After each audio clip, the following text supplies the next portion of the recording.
Hello. आज हम लोग NSO national science olympiad last year का क्लास 10th का सेट ए का सॉल्यूशन को आज स्टडी करेंगे। जो देखते हैं इसमें ये एसओएफ से हुआ था लास्ट ईयर। तो इसमें देखते हैं सबसे पहले इस क्वेश्चन को आज हम लोग सॉल्व करेंगे। इस पेपर को सबसे पहले था लॉजिकल रीजनिंग। क्वेश्चन नंबर 1, ए ट्रक, यहाँ पे हम क्वेश्चन नंबर 1 में जा रहे हैं। A truck carries goods from city M and travel 28 kilometres north. ठीक है, तो इस क्वेश्चन को अगर हम लोग स्टडी कर रहे हैं तो यहाँ पे ये क्या है, ये डायरेक्शन पे बेस्ड है क्वेश्चन। यहाँ पे हम इसको ऐसे करते हैं। यहाँ पे क्या दे रखा है, एक ट्रक है जो एम से स्टार्ट हो रहा है, ट्रेवल 28 किलोमीटर नॉर्थ।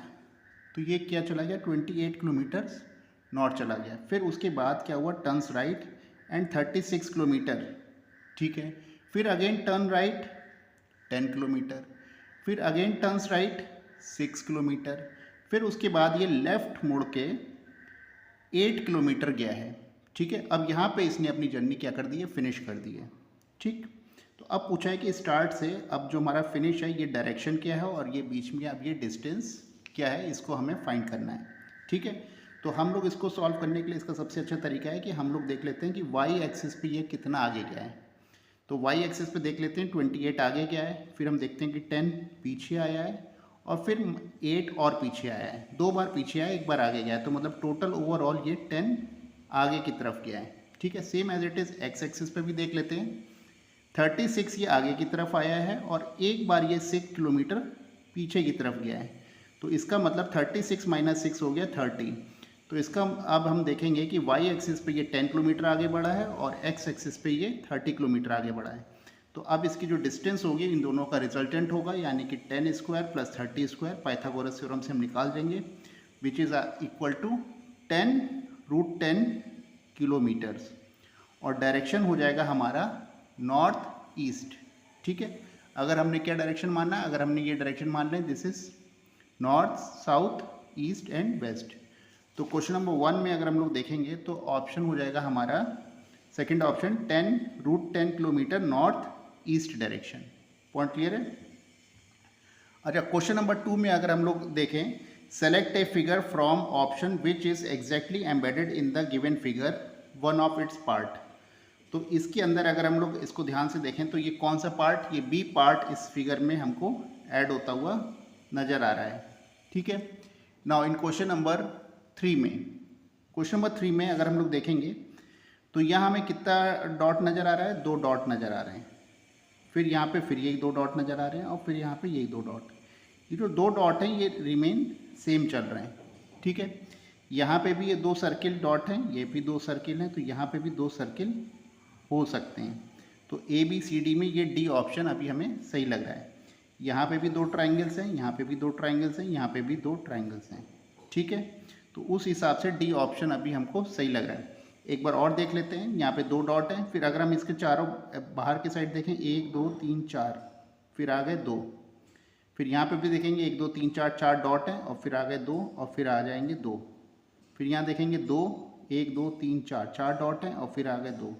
यानी कि हम इस पैटर्न से भी देखेंगे तो भी हमारा डी ऑप्शन यहाँ पे सही आ रहा है। ठीक है, नाउ इन क्वेश्चन नंबर 4 को अगर हम लोग स्टडी करें, ठीक है, how many such pairs of letters are there in the word guidelines each of which has many letters between them in the word as in the English alphabet. अब ये हमारे पास एक गाइडलाइंस एक वर्ड है, अब हमें ये देखना है कि इसमें कितने लेटर्स बन सकते हैं साथ साथ। तो G A B C D E F G H I, तो ये एक हो गया हमारा। फिर हम आई से देखें, आई जे के एल, 2 के बाद फिर एल है, एक ये भी पैटर्न हो सकता है। डी के बाद ई, एक ये भी पैटर्न हो सकता है। आई जे के एल एम, 4 छोड़ के फिर एन आ रहा है, 1 2 3 और ये 4 छोड़ के एन आ रहा है, एक ये भी पैटर्न हो सकता है। एक हम ये देख सकते हैं जी के बाद एल को कितने बीच में है, 1 2 3 4, यानी कि जी एच आई जे के, 4 के बाद फिर एल आ रहा है, एक ये भी पैटर्न है। एक जी के बाद एन है, HIJKLM छोड़ के फिर एन है, यानी कि 1 2 3 4 5 6, 1 2 3 4 5 6 छोड़ने के बाद एन है। तो कितने हमें दिख रहे हैं? 1 2 3 4 5 6। और ऑप्शन में अगर देखें तो यहाँ क्या पूछ रहा है कि कितने बन सकते हैं? 3 5 4 और मोर देन 5। तो 6 तो हमें वैसे ही नज़र आ रहे हैं, तो यानी कि मोर देन 5 तो करेक्ट है ही है। ठीक है। नाउ इन क्वेश्चन नंबर 5, इसमें यहाँ पे आपको एक 3 डिफरेंट पोजीशंस, एक क्यूब दे रखा है जिसमें 3 अलग अलग पोजीशंस दी गई हैं और उस पर कुछ अल्फ़ाबेट छपे हुए हैं। ठीक है। और हमें बताना है फेस ई के अपोजिट कौन सा अल्फ़ाबेट होगा। तो इस फिगर को मैंने इस तरह बना लिया है। ठीक है।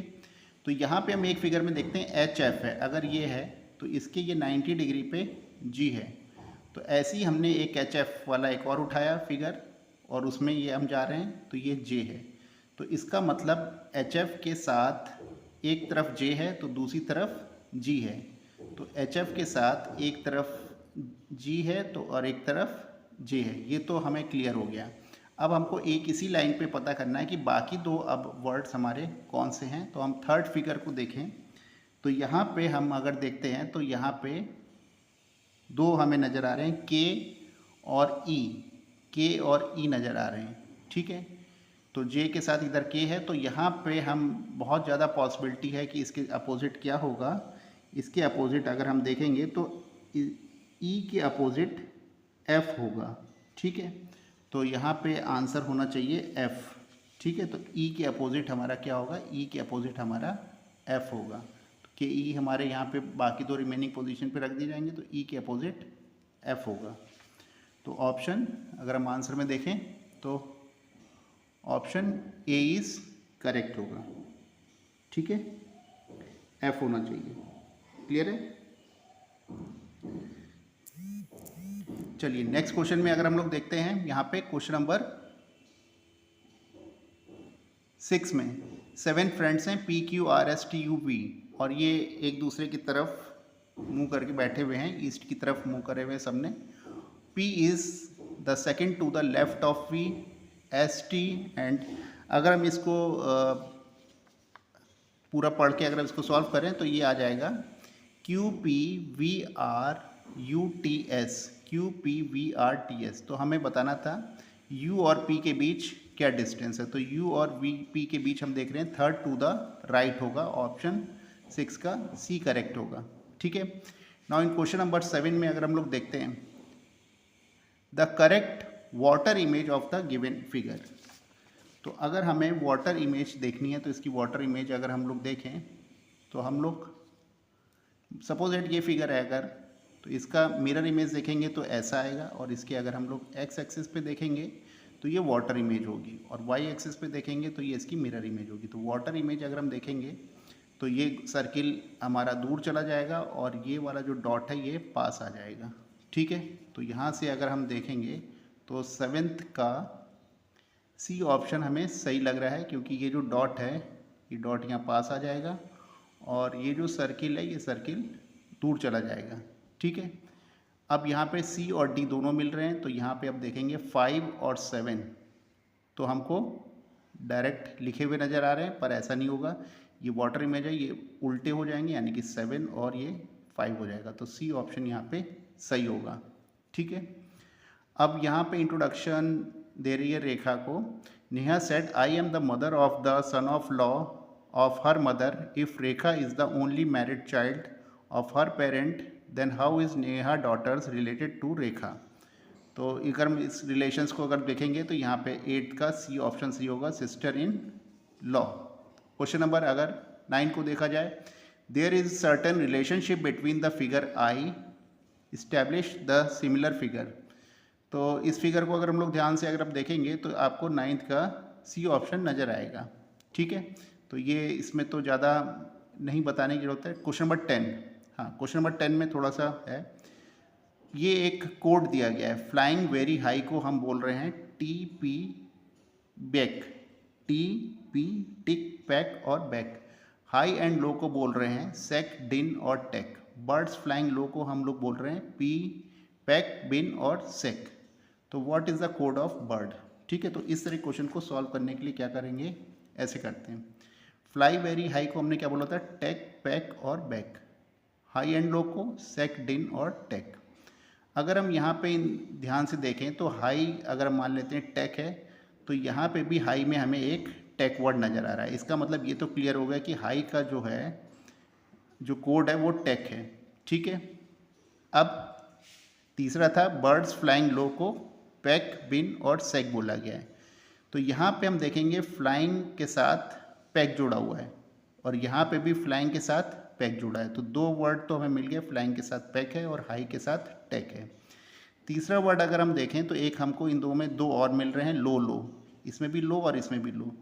तो लो को अगर हम लोग बोल सकते हैं सेक, तो यहाँ पे भी लो हमें सेक नज़र आ रहा है। तो हमको तीन वर्ड्स मिल गए हैं, लो का, सेक।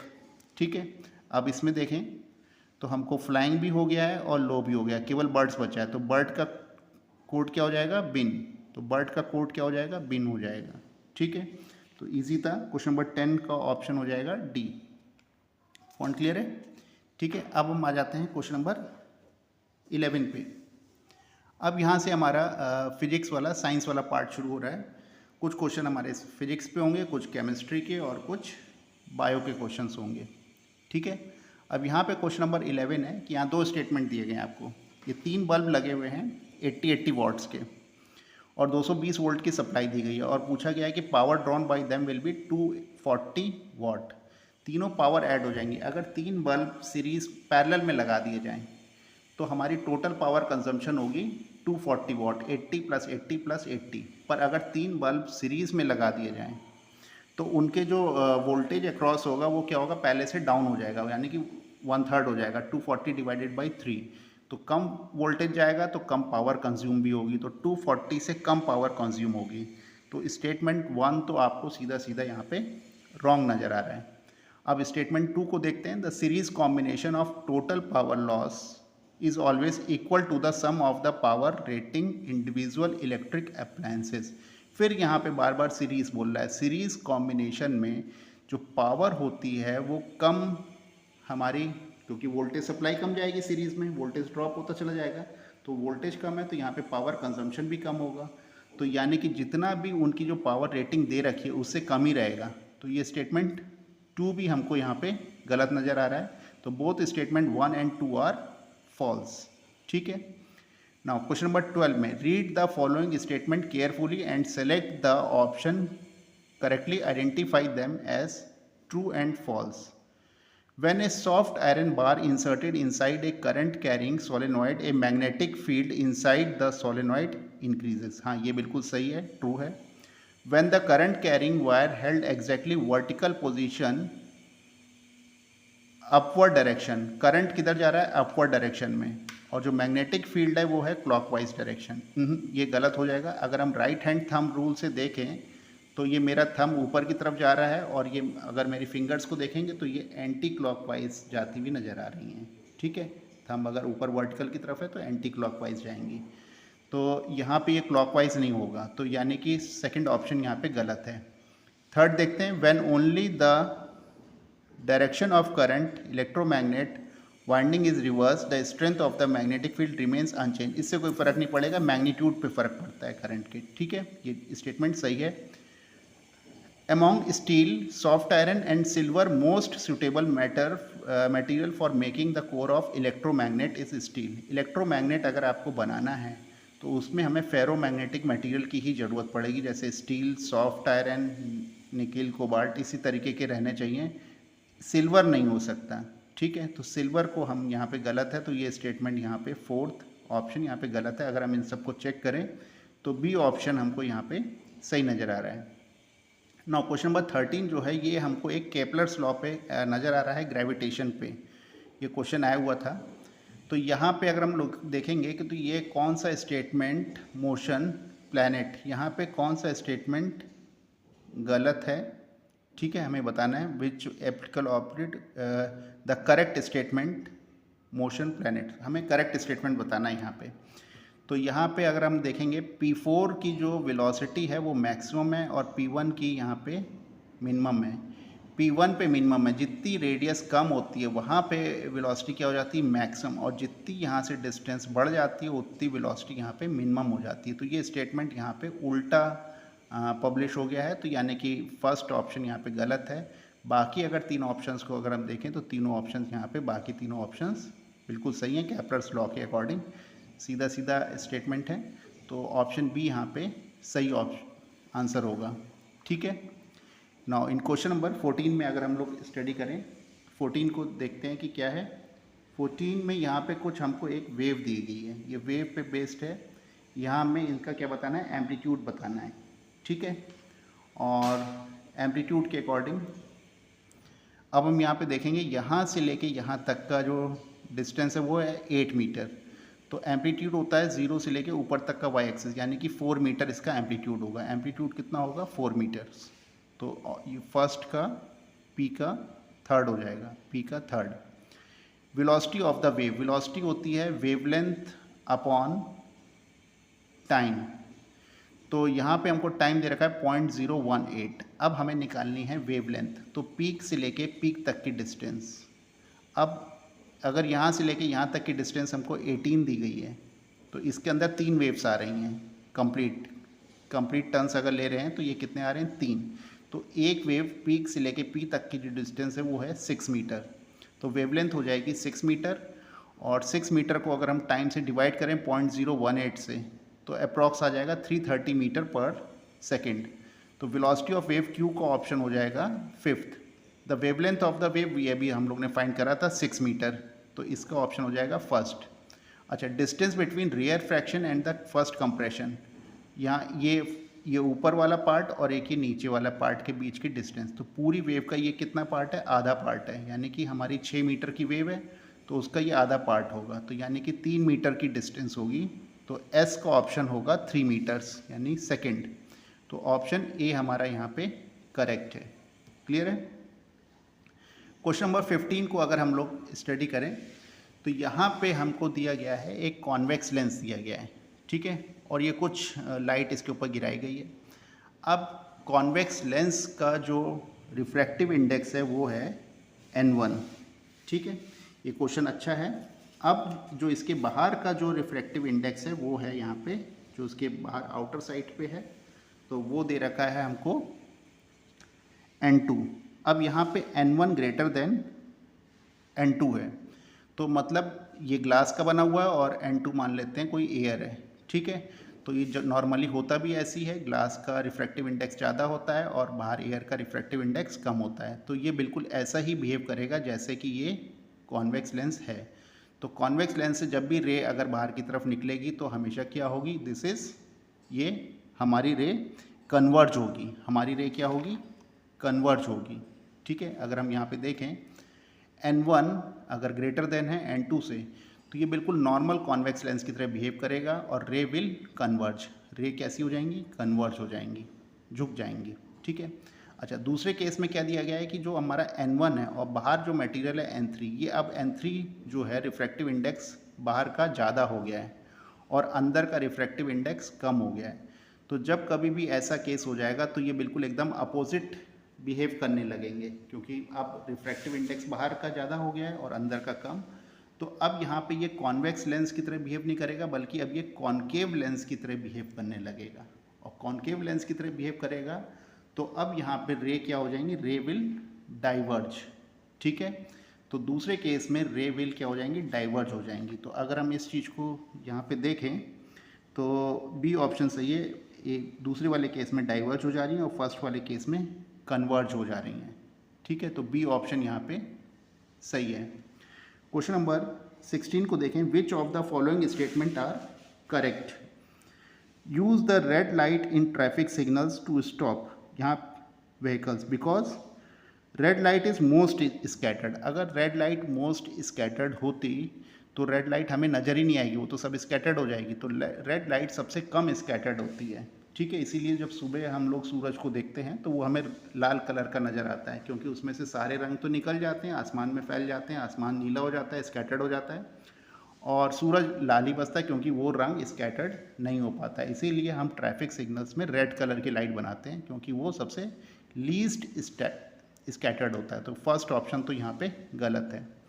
एंगल ऑफ डेविएशन दे रखा है हमको रिफ्रैक्टिव इंडेक्स, ठीक है, तो इसको हम डायरेक्ट फॉर्मूला अप्लाई कर दें, refractive index is equal to sine A plus deviation by 2 upon sine A by 2।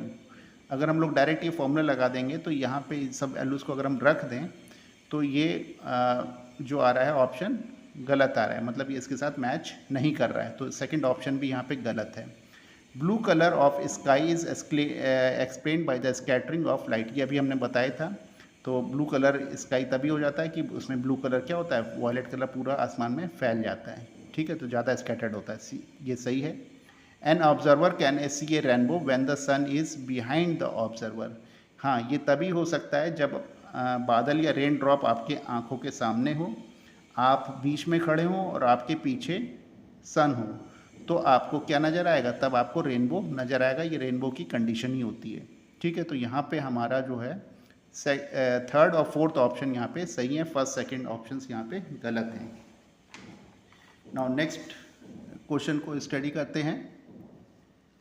हाँ, यहाँ पे अब ये हमको रेसिस्टेंस दिए गए हैं 2 2 2 2 ऐसे 5 रेसिस्टेंस दिए गए हैं और इक्विवेलेंट रेसिस्टेंस पूछा गया है, P और S के बीच इक्विवेलेंट रेसिस्टेंस क्या होगा। तो इस रेसिस्टेंस को अगर हम लोग, इस फिगर को मैंने फिर से ड्रॉ कर लिया है। अब हम इस फिगर को देखें तो P और S के बीच हमें रेसिस्टेंस बताना था, तो सबसे दूर वाला देखें, यहाँ पे 2 और 2 हमको सीरीज़ में नज़र आ रहे हैं, तो 2 + 2 क्या हो जाएगा 4। तो अब ये सर्किट थोड़ा सा सिंप्लीफाई हो जाएगा। अब यहाँ पे 2 और 2 की जगह क्या आ जाएगा, सिंपल 4 आ जाएगा। अब हम इस सर्किट को फिर से ध्यान से देखेंगे तो 4 और 2 यहाँ पे किस में नज़र आ रहे हैं, पैरेलल में। तो अब यहाँ पे पैरेलल वाला फार्मूला लग जाएगा। पैरेलल वाला फार्मूला होता है 4 × 2 अपॉन 4 + 2 यानी कि 4/3 ओम हो जाएगा। तो इन दोनों रेसिस्टेंस को अगर हम लोग सॉल्व कर लेंगे तो ये आ जाएगा 4/3। तो अब ये रेसिस्टेंस भी हट जाएगा, अब केवल एक इक्विवेलेंट रेसिस्टेंस रह जाएगा विच इज़ इक्वल टू 4/3 ओम। अब हमारे 3 रेसिस्टेंस रह गए। अब हम इन दोनों रेसिस्टेंस को देखें तो ये दोनों रेसिस्टेंस हमें सीरीज़ में नज़र आ रहे हैं और सीरीज़ में रेसिस्टेंस डायरेक्टली ऐड हो जाते हैं। तो 4 + 3 + 2 ये हो जाएगा 10/3। तो अब ये दोनों रेसिस्टेंस हट के केवल एक रेसिस्टेंस रह जाएगा 10/3 ओम का। अब अगर हम अब इन दोनों रेसिस्टेंस को देखें तो ये दोनों रेसिस्टेंस हमको पैरेलल में नज़र आ रहे हैं। तो पैरेलल में नज़र आ रहे हैं तो यानी कि इनका मल्टीप्लिकेशन अपॉन दोनों का सम, तो विच इज़ इक्वल टू 5/4 ओम। तो इन दोनों का इक्विवेलेंट रेसिस्टेंस P और S के बीच कितना आ जाएगा, 5/4 ओम का आ जाएगा। अगर हम लोग ऑप्शन में देखेंगे तो ऑप्शन आ जाएगा सी ऑप्शन यहाँ पे करेक्ट है, ठीक है। अच्छा, क्वेश्चन नंबर 18 में अगर हम लोग देखें, 18 में क्या है कि जब इसमें रूल क्या होता है, जब कोई भी दो पैरेलल कंडक्टिंग वायर हों जिनमें सेम करंट, सेम डायरेक्शन में अगर करंट फ्लो कर रही हो, तो दोनों तार आपस में एक दूसरे को क्या करते हैं, अट्रैक्ट करते हैं। अगर अपोजिट डायरेक्शन में दो पैरेलल वायर में करंट फ्लो करती है तो दोनों वायर एक दूसरे को क्या करते हैं, रिपेल करते हैं। तो यहाँ पे हम लोग देखेंगे तो option second and third option हमारा क्या है, करेक्ट है। तो सेकंड और थर्ड क्या है, सेकंड में देख लेते हैं। सेकंड और फोर्थ वायर, सेकंड वायर और फोर्थ वायर, ये देखिए सेकंड वायर में नीचे की तरफ है और फोर्थ वायर में ऊपर की तरफ है। तो ये दोनों क्या है, अपोजिट करंट फ्लो कर रहे हैं, अपोजिट करंट फ्लो कर रहे हैं, यानी कि ये दोनों क्या करेंगे, रिपेल करेंगे। तो रिपेल ईच अदर। थर्ड वाले में देखेंगे फर्स्ट और थर्ड, फर्स्ट और थर्ड, फर्स्ट वाले में करंट ऊपर जा रहा है, थर्ड वाले में करंट नीचे आ रहा है। तो फिर क्या होगा, दो पैरेलल वायर हैं और इनमें करंट अपोजिट डायरेक्शन में फ्लो कर रहा है, यानी कि ये दोनों भी आपस में एक दूसरे को क्या करेंगे, रिपेल करेंगे। रिपेल करेंगे तो यानी कि यहाँ पे भी ये लिखा है कि फर्स्ट और थर्ड पार्ट एक दूसरे को रिपेल करेंगे, ठीक है। तो अपोजिट डायरेक्शन वाले करंट एक दूसरे को रिपेल करते हैं, ठीक है। तो यहाँ पे सेकंड और थर्ड ऑप्शन आपको सही नज़र आएगा, ठीक है। Option B is correct. Question number 19 में अगर हम लोग देखें तो यहाँ पे हमको एक फोर्स और टाइम ग्राफ दिया गया है और हमसे पूछा गया है कि मोमेंटम टाइम ग्राफ ड्रॉ करिए। फोर्स टाइम ग्राफ जब आपको दिया जाए और पूछा जाए मोमेंटम टाइम ग्राफ ड्रॉ करिए, तो हम लोग फॉर्मूले से क्या जानते हैं, फॉर्मूले से हम लोग अगर इसको ड्रॉ कर लें तो force is equal to rate of change of momentum, और चेंज ऑफ मोमेंटम होता है final momentum minus initial momentum. तो पहले हम इनिशियल मोमेंटम देखें, एक हमारा एक ही इनिशियल मोमेंटम है, ठीक है। At time t is equal to zero. At time t is equal to zero हमारा इनिशियल मोमेंटम है, तो अगर हम इनिशियल मोमेंटम को देखें तो ये कितना होगा, ज़ीरो होगा, इनिशियल मोमेंटम ज़ीरो होगा। तो p इनिशियल या p1 हमारा क्या है, ज़ीरो है। अब हम 2 सेकंड पे आ जाते हैं। 2 सेकंड पे अगर हमें मोमेंटम पता करना है, ठीक है, तो 2 सेकंड पे मोमेंटम पता करने के लिए हम क्या करेंगे, momentum, change of momentum P2 minus P1 या P final minus P initial is equal to force into ये क्या है, चेंज इन टाइम। तो कितना टाइम का चेंज हो रहा है, 2 सेकंड का। फोर्स है 0 से लेके 20 न्यूटन तक का चेंज हो रहा है, ठीक है। तो यहाँ पे क्या होगा, अब ये चेंज हो रहा है फोर्स, तो यहाँ पे ये क्या लगेगा, यहाँ पे एरिया का फॉर्मूला लगेगा। फोर्स और टाइम ग्राफ जब भी दिया जाए तो ग्राफ के नीचे का जो एरिया होता है वो बोला जाता है हमारा मोमेंटम। तो ये एरिया हमें किस फॉर्म में नज़र आ रहा है, ट्रायंगल के फॉर्म में नज़र आ रहा है। तो इस ABC ट्रायंगल का अगर मैं एरिया निकाल दूँ तो ये निकल आएगा मेरा मोमेंटम। तो PF माइनस P आ जाएगा एरिया ऑफ ट्रायंगल, यानी कि half into 2 into 20। Maximum value is 20 था, 20 न्यूटन। तो हमारा मोमेंटम, चेंज इन मोमेंटम आ गया 20। अब इनिशियल मोमेंटम हमारा क्या था, 0। तो यानी कि एट 2 सेकेंड पे जो हमारा P2 मोमेंटम होगा वो हो जाएगा 20। पॉइंट क्लियर है। अब थर्ड पॉइंट पे आते हैं। थर्ड है, जब हम लोग फिर से ये 4 सेकेंड पे आ गए, फिर से अब 2 सेकेंड आगे बढ़ गए, तो अब हमारा फोर्स क्या हो रहा है, डाउन हो रहा है। फिर से ये एक ट्रायंगल बना रहा है। तो अब हम देखेंगे P3 माइनस P2, यानी कि फिर से वही एरिया BCD। तो एरिया BCD भी अगेन क्या आ जाएगा, 20। लेकिन हमारा अब P2 मोमेंटम कितना था, -20, पहले से 20 दे रखा था, तो ये P3 आ जाएगा 40। तो अब हमारा मोमेंटम पता चल गया है। 0 पे हमारा 0 था, 2 सेकंड पे मोमेंटम 20 था, और 4 सेकंड पे हमारा मोमेंटम 40 हो गया है, ठीक है। तो अब इस फिगर को अगर हम लोग देखें तो यहाँ पे 40 है और 80 है, तो ये तो होगा नहीं, ये 40 है और 80, ये तो होगा नहीं। अच्छा, 0 पे 0 है, 2 सेकंड पे 20 है और 4 सेकंड पे 40, ये भी हो सकता है। 2 सेकंड पे 20 है और 4 सेकंड पे 40 है, ये भी हो सकता है। तो यानी कि C और D ऑप्शन अभी हमारे हो सकते हैं। अब पॉइंट आता है कि इनमें से सही कौन सा है, ठीक है। तो इस सही को देखने के लिए अगर हम लोग इसको देखें तो यहाँ पे हमारा क्या हो रहा है, फोर्स इंक्रीज कर रहा है, ठीक है, फोर्स इंक्रीज कर रहा है, यानी कि मोमेंटम में जो चेंज होगा वो इंक्रीज हो रहा होगा। तो जो स्लोप होगा यहाँ पे इंक्रीज हो रहा होगा, और यहाँ पे भी देखेंगे तो स्लोप हमारा 0 से 2 सेकंड तक डिक्रीज हो रहा है। तो स्लोप क्या होना चाहिए, इंक्रीज होना चाहिए, तो ये बढ़ रहा है। अच्छा, 2 सेकंड के बाद यहाँ पे फोर्स डाउन होने लगा और करते करते 0 आ गया। तो यानी कि जो स्लोप होना चाहिए वो स्लोप कैसा होगा, डिक्रीजिंग होना चाहिए। तो यहाँ पे हर टाइम पे हम देखेंगे स्लोप नीचे की तरफ झुकता चला जा रहा है, पर यहाँ पे स्लोप इंक्रीज हो रहा है। तो ये स्लोप डिक्रीज हो रहा है, इस वजह से यहाँ पे कौन सा ऑप्शन सही होगा, C option is correct. Otherwise 0 पे और 2 पे और 4th पोजीशन पे दोनों के मोमेंटम सही आ रहे हैं, लेकिन अंदर का जो पार्ट है, जो कर्वी पार्ट है, वो थोड़ा सा प्रॉब्लम कर रहा है। तो C ऑप्शन यहाँ पे सही ऑप्शन है। यहाँ पे हमको स्लोप देख के ही हम आंसर बता सकते हैं, ठीक है। क्वेश्चन नंबर 20 में अगर हम देखें, रीड द गिवन स्टेटमेंट, ठीक है। The magnet of an object placed in the between in the infinity and pole of convex mirror form behind the mirror between the focus and pole, ठीक है। तो statement 1 तो हमें सही नज़र आ रहा है। अब स्टेटमेंट 2 देखते हैं। Air bubble inside a glass of water behaves as a convex lens. अभी हम लोग ने इस चीज़ को डिस्कस करा था, अगर किसी भी कांच के अंदर बबल आ गया तो उसका रिफ्रैक्टिव इंडेक्स तो कम हो गया और बाहर का रिफ्रैक्टिव इंडेक्स ज़्यादा हो गया, तो अब ये आपका कॉन्वेक्स नहीं हो जाएगा। अब यहाँ पे ये किस तरह से बिहेव करने लगेगा, अब ये कॉन्केव लेंस की तरह बिहेव करने लगेगा। तो स्टेटमेंट 2 इज़ फॉल्स, यानी कि C ऑप्शन यहाँ पे सही होगा। 21 में देखते हैं, a bus is moving in a uniform speed as a spring constant K। यहाँ पे एक बस दी गई है और वो स्प्रिंग कांस्टेंट यहाँ पे दिया गया है। एक आदमी है, स्प्रिंग खींच रहा है। A person stretches the spring a distance x एक्सेस तक उसने खींचा है। The mean time the bus moves as a distance as the work done. तो वर्क डन वही होगा जो इसकी काइनेटिक एनर्जी होगी, ठीक है। तो हाफ mv²। तो यहाँ पे इसका अगर हम स्प्रिंग के कांस्टेंट के टर्म में देखेंगे तो हाफ kx²। तो यहाँ पे वर्क डन और एनर्जी वही, जितना वर्क डन होगा उतनी एनर्जी। तो यहाँ पे सीधा सीधा इसका आंसर है ऑप्शन बी, हाफ kx², ठीक है। ये आप लोग क्लास 9th में इसको देखा होगा। 22 में अगर हम लोग देखें, यहाँ पे ये 22 क्वेश्चन अच्छा है। ये अब हमारा क्या है, एक प्रिज्म दिया गया है और यहाँ से एक लाइट जा रही है। जब भी लाइट 90 डिग्री पे गिरेगी तो सीधे उस कांच के अंदर, ग्लास के अंदर चली जाएगी। तो एयर से ग्लास के अंदर चली गई। अब ये यहाँ पे पहुँच गई है। अब यहाँ पे क्या है, ऊपर पानी दिया गया है। अब ये लाइट जो है प्रिज्म से बाहर निकलने की कोशिश करेगी और किसके अंदर चली जाएगी, पानी में चली जाएगी।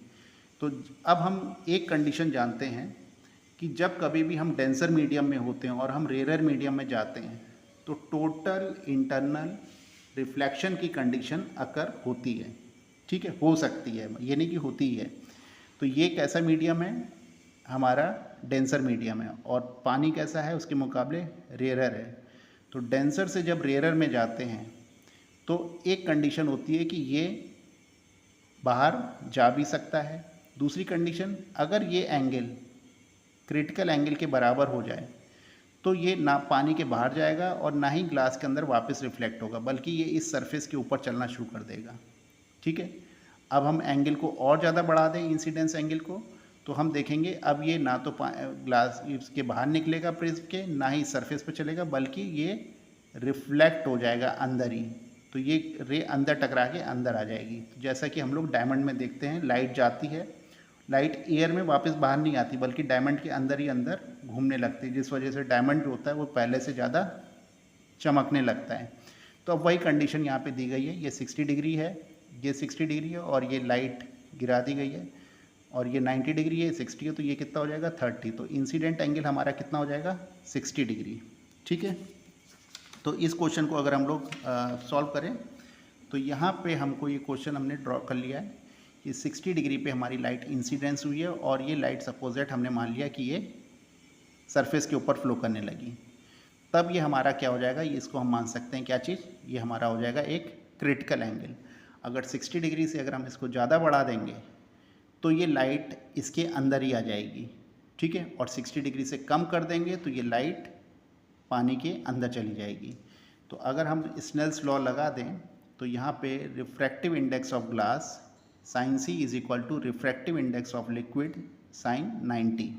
ठीक है, ये हमको नज़र आ रहा है। यहाँ पे क्या है, पानी है, तो पानी का एंगल यहाँ पे कितना बन रहा है 90 डिग्री और इसको मान लेते हैं 60 डिग्री को मान लिया हमने, ये हमारा कोई क्रिटिकल एंगल है। ठीक है, अभी 60 नहीं है, कोई क्रिटिकल एंगल है। तो क्रिटिकल एंगल के लिए हमने निकाल लिया हमारा क्या होना चाहिए, which is equal to sine glass का हमें दे रखा है 3/2। तो जब हम इसको राइट साइड पर शिफ्ट करेंगे दिस इज़ 2/3 और रिफ्रैक्टिव इंडेक्स ऑफ लिक्विड। ठीक है, तो क्रिटिकल एंगल हमारा किसके बराबर हो जाएगा 2/3 रिफ्रैक्टिव इंडेक्स ऑफ लिक्विड, तो इसके बराबर हो जाएगा। अब यहाँ पे अगर हमको जो दिया गया है, यहाँ पे हमको जो एंगल दिया गया है वो 60 डिग्री दिया गया है। ठीक है, अब टोटल इंटरनल रिफ्लेक्शन तभी होगा जब ये 60 डिग्री से ज़्यादा चला जाएगा। पर यहाँ पे क्या दिया गया है, लिमिट्स द म्यू। अब हमें उस म्यू की वैल्यू बतानी है जो उसको लिमिट कर रहा है और ये इस सरफेस पे फ्लो ना करे। ठीक है, तो इसका मतलब वो एंगल हमारा कितना होना चाहिए, 60 डिग्री से कम होना चाहिए। तो दोनों तरफ हमने साइन ले लिया। तो अब हमारा इसको हमने सॉल्व कर लिया, तो साइन सी की वैल्यू रख दी 2/3 म्यू। तो म्यू जो है हमारा 3√3/4 से क्या होना चाहिए, कम होना चाहिए।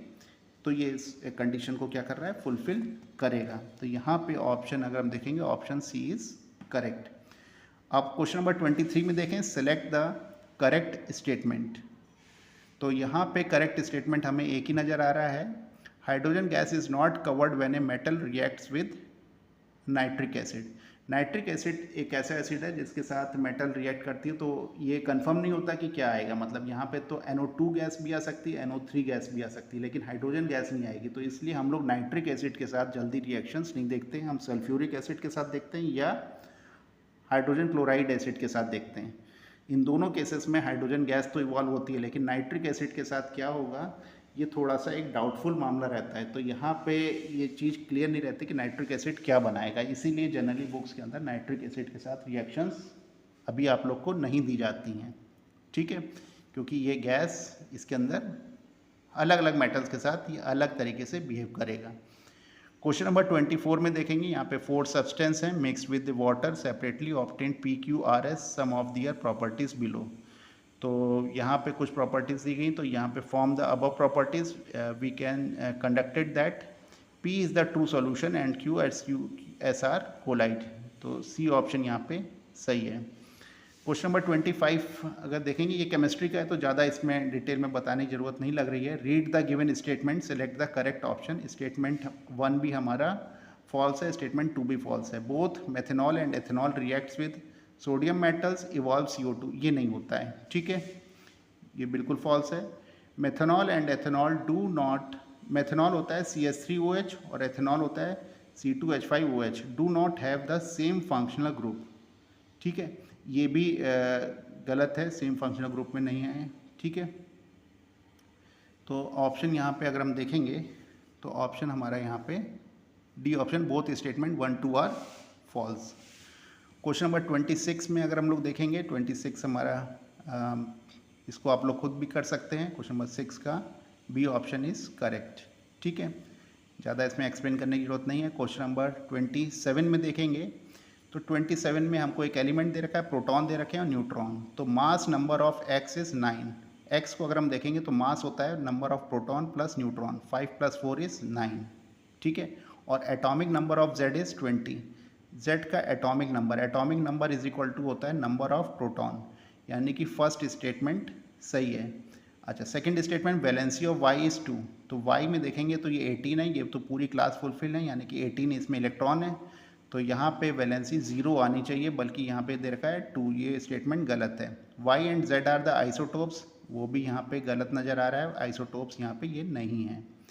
The formula of chloride of X is XCl2, यहाँ पे इसकी अगर हमारी वैलेंसी 2 आ रही है तो XCl2 ही बनेगा, क्योंकि Cl की वैलेंसी 1 है और ये 2 है, तो XCl2 ही कंपाउंड फॉर्म होगा।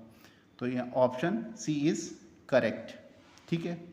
28 एक हमारा सिंपल सा ही क्वेश्चन है, सॉल्युबल इन एसिड और soluble in base and metallic oxide, ठीक है, ये तीनों, तो इसमें आ जाएगा। अगर हम तीनों में देखेंगे तो Al2O3 ऑप्शन यहाँ पे सही है। Question number 29, what is the ratio of the coefficient substance reduce. अब यहाँ पे हमें इसका रेशियो बताना है, तो MnO2 + Al, Mn + Al2O3, बस इसको क्या करना था, इक्वेशन को बैलेंस करना था। तो 3MnO2 है और 4Al है, तो यानी कि 4 मॉलिक्यूल हमें Al के चाहिए, 4 एटम, और इसके 3 मॉलिक्यूल चाहिए, तो 3:4 के रेशियो में हमें चाहिए, ठीक है, तो ए ऑप्शन यहाँ पे सही होगा। क्वेश्चन नंबर अगर हम लोग 30 को देखें तो 30 में यहाँ पे फिर हमें एक लिक्विड दिया गया है, तो 30 का यहाँ पे ऑप्शन सी होगा, इसको ज़्यादा नहीं करने की ज़रूरत पड़ रही है। अब यहाँ पे हमें एक 4 एसिड दिए गए हैं 31 में, सबकी pH वैल्यू दी गई है।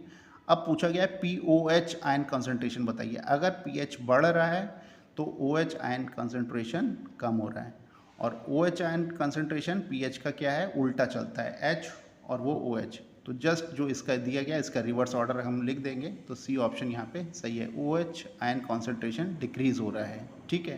तो इसका मतलब pH आयन कॉन्सेंट्रेशन क्या होना चाहिए, इंक्रीज़ हो रहा होगा। क्वेश्चन नंबर 32 में देखेंगे, यहाँ पे एक सिंपल एक ग्राफ दे रखा है हमको, इसको अगर हम लोग स्टडी करें तो यहाँ पे सी ऑप्शन, ये थ्योरेटिकल क्वेश्चन है, सी ऑप्शन यहाँ पे सही है, इसमें ज़्यादा एक्सप्लेन करने की जरूरत नहीं लग रही थी। Question number 33, a white powder eggs doctors to support the fractured bone. सीधा सा नज़र आ रहा है कि ये प्लास्टर ऑफ पेरिस है, फ्रैक्चर्ड बोन में लगाते हैं तो प्लास्टर ऑफ पेरिस का फॉर्मूला होता है CaSO4 ½ H2O। तो यहाँ पे बी ऑप्शन भी सही है और सी भी सही लग रहा है, ठीक है, पर डी और ए तो पहले ही लाइन से हट गए, ठीक है। अब कह रहा है कि is obtained from heating Y, gypsum को अगर हम गर्म करते हैं तो मिलता है। अब जिप्सम का फॉर्मूला होता है CaSO4.2H2O, तो CaSO4.2H2O, अभी बी भी सही चल रहा है और सी भी सही चल रहा है, ठीक है, जिप्सम भी। अब आता है टेम्परेचर Z, तो 273 डिग्री का टेम्परेचर होता है, यानी कि 100 डिग्री सेल्सियस होना चाहिए तभी तो पानी उड़ेगा। 273 केल्विन है और 373 केल्विन हो जाएगा, यानी कि 100 का फ़र्क आ रहा है। जब 100 डिग्री का टेम्परेचर होगा तो पानी जो होगा वो वेपर में कन्वर्ट होना शुरू हो जाएगा, तो 2H2O से कितना बचेगा, ½ H2O बचेगा, थोड़ा पानी इसमें उड़ जाएगा। तो अभी भी दोनों टेम्परेचर सेम है, यानी कि बी और सी अभी भी सही चल रहे हैं, यानी कि अब हमें और आगे पढ़ना पड़ेगा।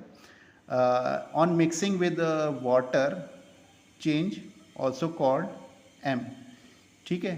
तो यहाँ पे इसका कह रहा है कि इसका नाम क्या हो जाएगा, the obtain heating what is changes respectively, ठीक है, is also called M, X is also called M, मतलब प्लास्टर ऑफ पेरिस को और क्या बोल सकते हैं, तो प्लास्टर ऑफ पेरिस को हम लोग बोल सकते हैं कैल्शियम सल्फेट हेमीहाइड्रेट, और यहाँ पे क्या दिया गया है, एनहाइड्रेट कैल्शियम सल्फेट। एनहाइड्रस का मतलब होता है बिल्कुल भी पानी ना हो, लेकिन इसमें तो हाफ मॉलिक्यूल पानी है, तो यानी कि सी ऑप्शन यहाँ पे बिल्कुल सही होगा।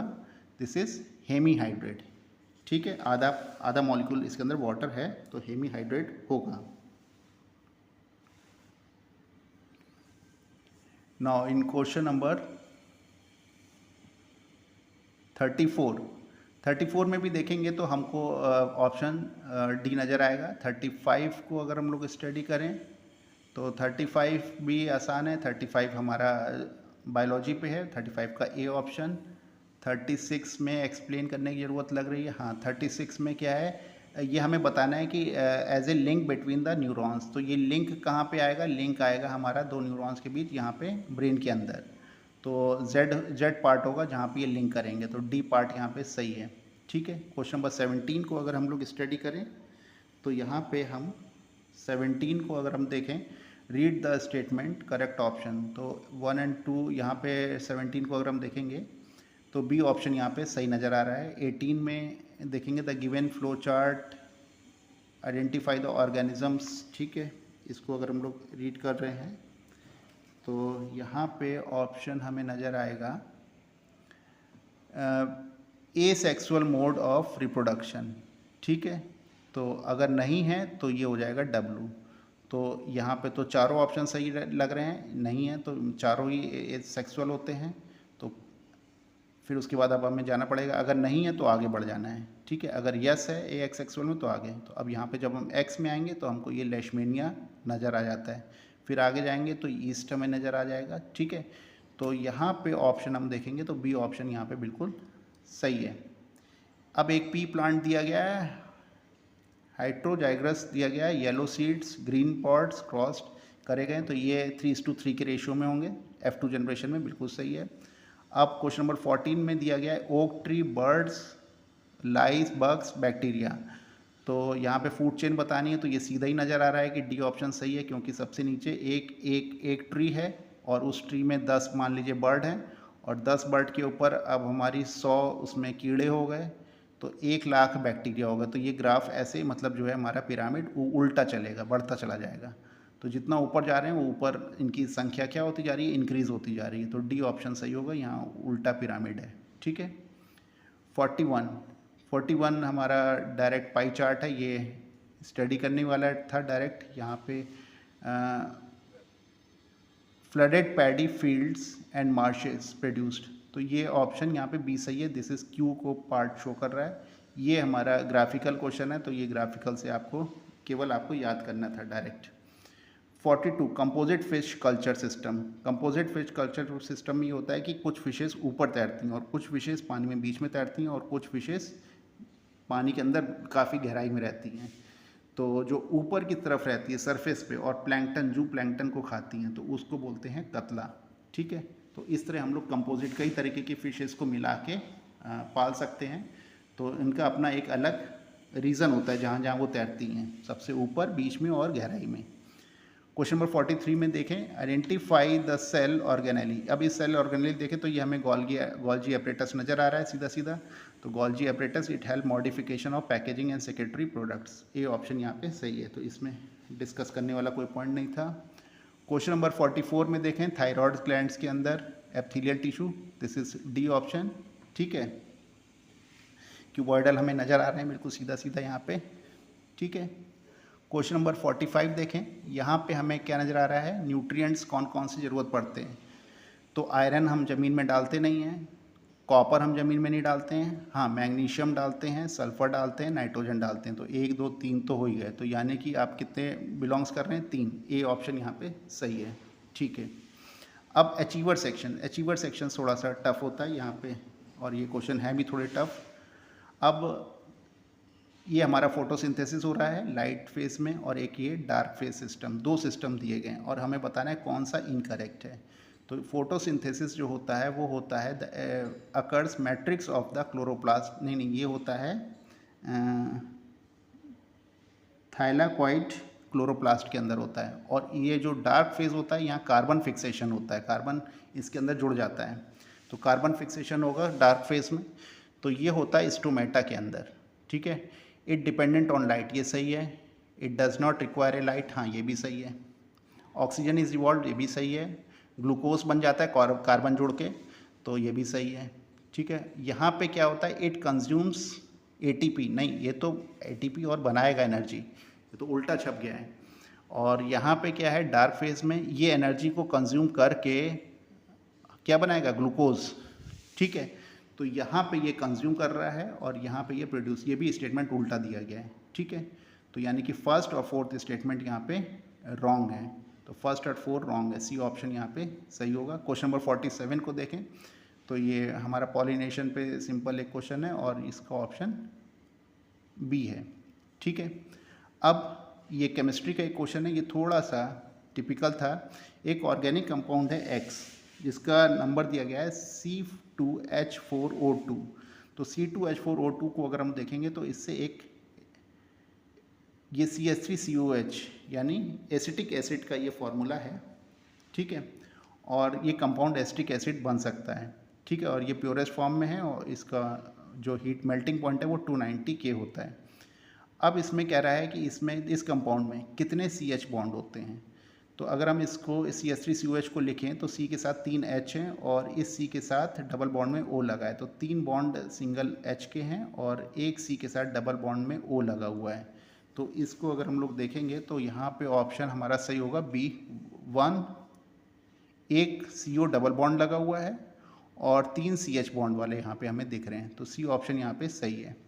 अब कह रहा है कि इस कंपाउंड को अगर हम लोग एथेनॉल के साथ रिएक्ट करा दें तो एक मीठी सुगंध जैसे कोई चीज़ बन जाती है, तो यानी कि ये बनेगा इथाइल एथेनोएट, ठीक है। इथाइल एथेनोएट CH3CO C2H5 बन जाएगा, ठीक है। तो ये स्वीट सी स्मेलिंग कंपाउंड बन जाएगा अगर ये एथेनॉल C2H5OH के साथ रिएक्ट करेगा, तो B option is correct. Question number 50 में देखते हैं। क्वेश्चन नंबर 50 अच्छा क्वेश्चन था। यहाँ पे एक सर्किट दिया गया है और पूछा गया कौन कौन सा ग्राफ यहाँ पे सही होगा। तो यहाँ पे देखेंगे first option V = E - IR से जैसे जैसे हम क्या देख रहे हैं, अगर करंट इंक्रीज़ करेंगे सर्किट में, ये रेसिस्टेंस को वेरी करेंगे, रेसिस्टेंस को वेरी करेंगे तो करंट इस सर्किट में क्या होगा, चेंज होगा। जैसे जैसे करंट इंक्रीज़ होगा तो ये माइनस वाला पार्ट है, तो जो टर्मिनल वोल्टेज है वो क्या होता जाएगा, डिक्रीज़ होता जाएगा। तो हम क्या देख रहे हैं, जैसे जैसे करंट बढ़ाते जाएंगे वैसे वैसे वोल्टेज हमारा डिक्रीज़ होता जाएगा, ठीक है। और ये करंट कैसे इंक्रीज़ होगा, ये वेरिएबल रेसिस्टेंस को हम कम ज़्यादा करके करंट को इंक्रीज़ कर सकते हैं। तो यहाँ पे थर्ड ऑप्शन तो नहीं हो सकता, फर्स्ट ऑप्शन होगा। अब सेकंड ऑप्शन में कह रहा है यहाँ पे क्या होगा, पावर और ये करंट के बीच हमारा रिलेशन क्या होगा। तो जैसे जैसे हम करंट बढ़ाएंगे तो पावर कंजम्पशन क्या होगा, बढ़ता जाएगा, P = I² R से।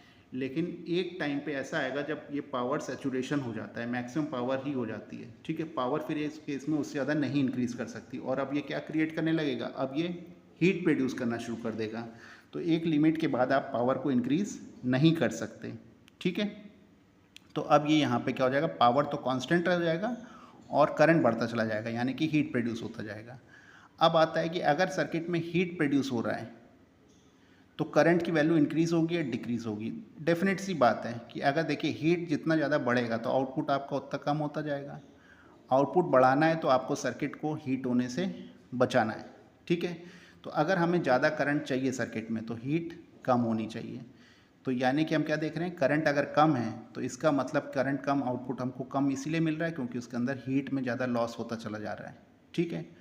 और अगर लॉस कम हो रहा है तो हमें आउटपुट अच्छा मिल रहा है, यानी कि ज़्यादा करंट मिल रही है। तो ये फोर्थ ऑप्शन भी यहाँ पे हमको सही लग रहा है। तो first, second and fourth options are correct. Okay, तो इस तरह हम लोगों ने आज इस पूरे पेपर को स्टडी करा। होप आपको सारे क्वेश्चंस आप भी एक बार क्रॉस चेक कर लीजिएगा, सही होंगे, ठीक है। Thank you.